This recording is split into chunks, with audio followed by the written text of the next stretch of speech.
Did you know that you can now add negatives to sponsored display campaigns? Let's talk about it.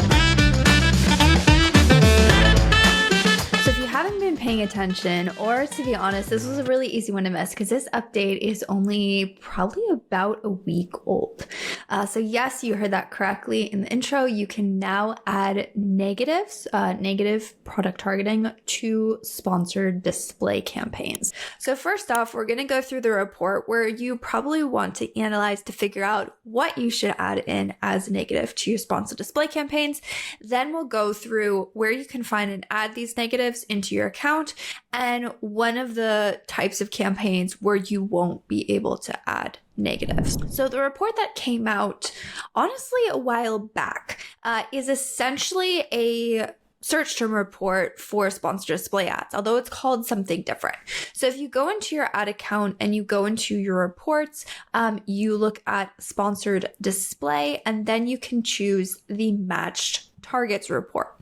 Now, this was really helpful when it came out because, again, it allows you to analyze the things that are doing very well. This functions exactly the same way as the traditional sponsored brands and sponsored product search term reports, where only targets that received at least one click will appear in those reports, along with all the other performance data attached to them. So it's helpful in terms of finding what is working and expanding your campaigns based on what is working.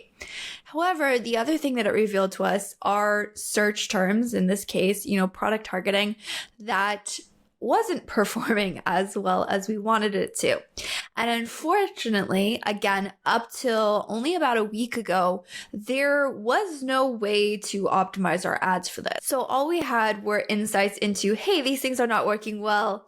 And all we could do is stare at them in the reports and do nothing about them, which, to be honest, is a little bit frustrating. Now you can take action on these items. So I would recommend downloading this report and going through an analysis, very similar to the way that you look at sponsored product or sponsored brand ads search term reports. Namely, you probably want to filter for the things with 0 orders and sort by either clicks or spend to find out which items have sort of the most data or maybe the most waste associated with them. And then you could go further and take action inside the next process that we're going to dive into, which is where do you find the negative targeting? So what you're going to want to do is go into your ad account.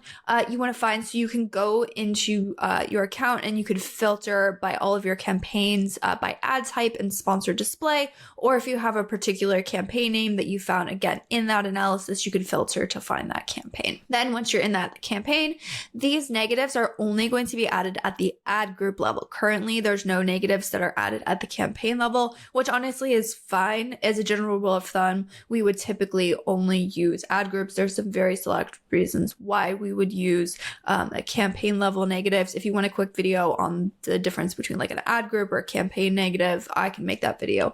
But what you're going to do again is you'll see once you get down into the ad group, there's this new negative targeting option. So this is where you're going to add the negatives. Now the interface, very similar to what we're used to in our traditional accounts when we go in to add negatives, again, both to maybe a sponsored product or a sponsored brand campaign. So all you'll have to do is click this negative targeting products and it will bring up a very familiar window to all of us. Again, if you're used to adding negatives within the interface. The other thing that I find interesting is, so these sponsored display campaigns are product targeting. So it's restricted to negative product targeting, which is fine. Those are the only things that should be triggering here.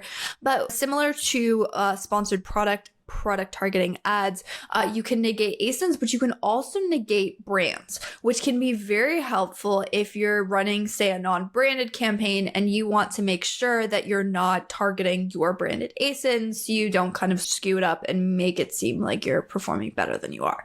So in that case, your brand should kind of appear here. So you can elect to exclude those. Or if you would like to exclude specific products, of course, you can search, enter a list, upload. Again, same interface as we're used to in our sponsored product ads. And that's it.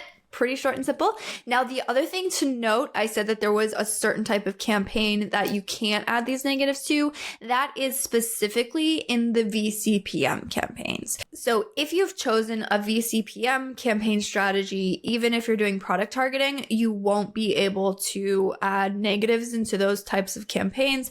It only is applicable to anything that has a CPC model associated with it. So do keep that in mind when it comes to optimization. Honestly, it's kind of another reason not to use VCPMs, but that's a conversation for another day.